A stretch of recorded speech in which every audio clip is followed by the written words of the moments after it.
Wingspan. What's up, YouTube? It's your boy Salmon Sauce coming back with another video, and today I'm going to be showing you guys the best perimeter lockdown build in the game. I already showed you guys the best big man lockdown builds, so I figured I'd show you a separate video for the best defensive guard you can make in the game.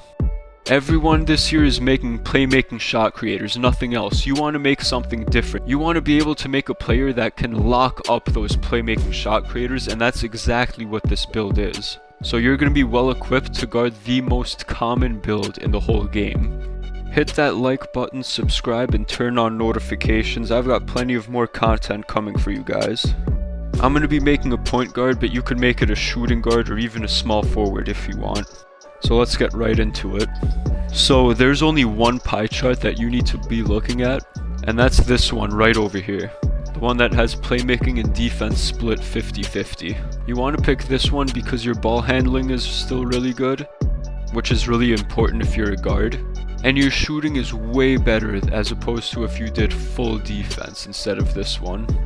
So this is a much more all-around build, and you can still even finish. You have an 84 driving layup, which is really good. For physical profile, we're going to go with this pie chart right here. The one that has agility and vertical as the two biggest parts. As a defensive guard, you need to be as fast as possible, and we still want some vertical because you want to be able to jump and dunk on people. Strength for this build is not important. Don't worry about the strength. So this right here is how you want to set up the attributes for this build.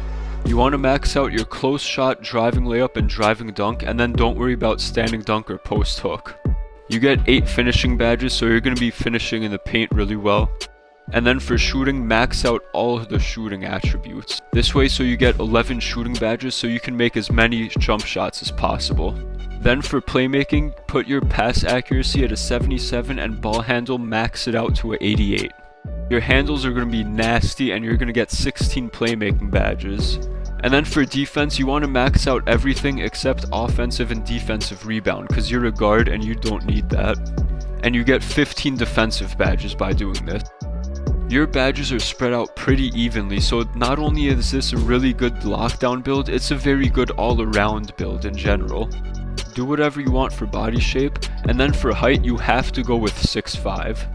The reason we don't go any higher is because you lose the 85 ball handle, and you need the 85 ball handle to get pro dribbling animations.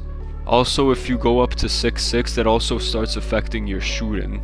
So you want to be as tall as possible without losing your pro dribbling moves and still keeping your shooting as good as possible. So you want to put your weight all the way down to 175. This build got a little bit slower when we made him 2 inches taller, so by dropping the weight all the way down, that gives us our speed back.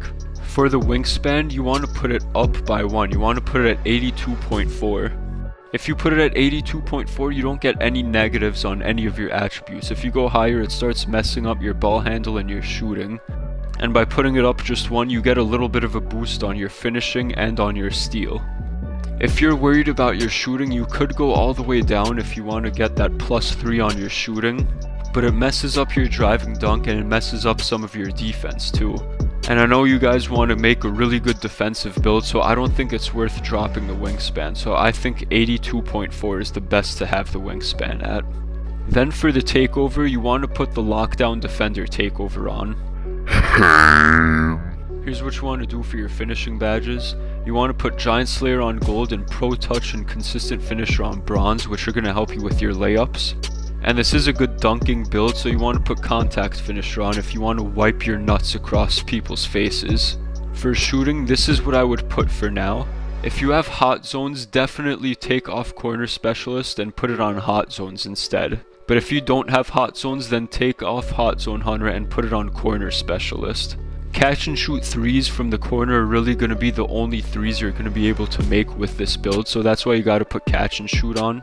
And Deadeye is one of my favorites because it reduces the impact of the defender, which is huge. Then I put the other 2 points on Green Machine and Range Extender. Range Extender bronze is all you need to shoot threes from the corner. Silver Range Extender does not help with corner threes. And then having Green Machine on bronze is going to help you make a lot more greens too. So definitely put that one on. It wouldn't hurt to put green machine higher too if you want to lower your deadeye and put it on green machine instead, but I like deadeye a little bit more, but you guys could choose between those two. This is how I would set up the playmaking badges. We got Dimer on gold and Floor General on Hall of Fame to help our teammates do as good as possible. Then Quick First Step Hall of Fame and Tight Handles is gold to get around our defender. And then the last 2 points on Unpluckable and Needle Threader because we want to avoid turnovers. And this is how you want to do your defensive badges.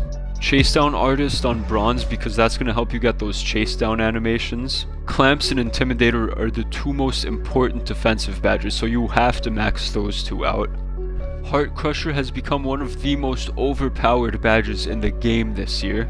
If you're guarding a playmaking shot creator, you need this badge on. You have to stop those playmaking shot creators from getting that shot creating takeover, because once they get that, it's over. You're not going to be able to stop them once they get the takeover. Off-ball pest is another huge one this year, because you're going to be able to drain your opponent's stamina whenever you're guarding them off-ball. And then we put the last point on pickpocket to get a few more steals. And there it is, that's the best perimeter lockdown build in the game. If you think you have a better perimeter lockdown build in your mind, then don't put it down in the comment section because you're stupid and you're wrong. But that's all for today. I still got plenty more videos coming this week, so remember to like, subscribe, and have a splendid ass day.